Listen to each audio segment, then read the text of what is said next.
Audi used to struggle to beat its rivals until it upped its game, slowly chipping away here and there to further hone its new models.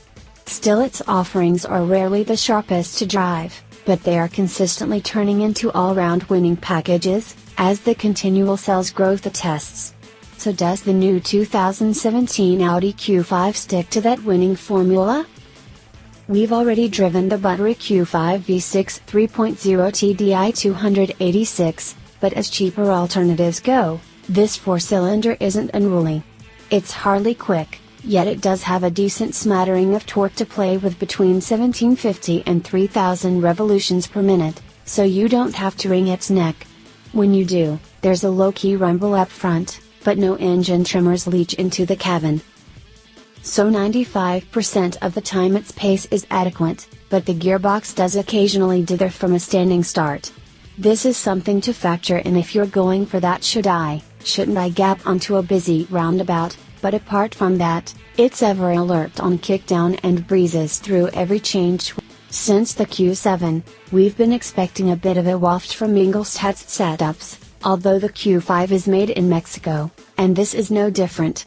With lots of wheel travel and an inherent softness, it patters over crags in the road and gently floats over low-frequency undulations. Granted, this was on the optional air springs, so let's wait and see if the standard steel springs, or the cheaper option of adaptive dampers, are anywhere near as good. For those that don't like their feathers ruffled, we know there's at least one comfy option, but what about those who prefer to corner with gusto? Well, with its suspension firmed up in dynamic mode, the Q5 is no lolloping jalopy, but you can't hustle it like you can a BMW X3 or Jaguar F-Pace.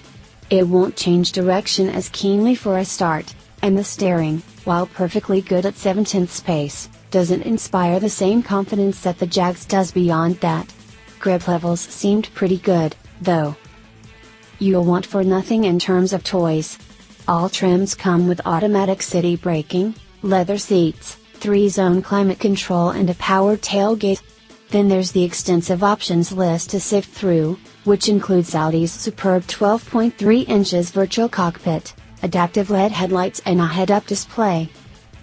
And no one is building its cars like Audi at the moment. Press something in the Q5 that's meant to move, such as a switch, and it'll click precisely and reassuringly. Press something that's not meant to move, and it won't, because it's been put together with the robust solidity of a Cold War bunker. The elevated driving position is hard to pick apart, and there are acres of space if you're tall and sitting up front. Another two lofty chaps will be equally comfortable sat behind you, too. Open the boot, which, if you add the optional hands-free boot opener, you can do with a waggle of your foot under the rear bumper, and there's a 550-liter load space that matches the best in class.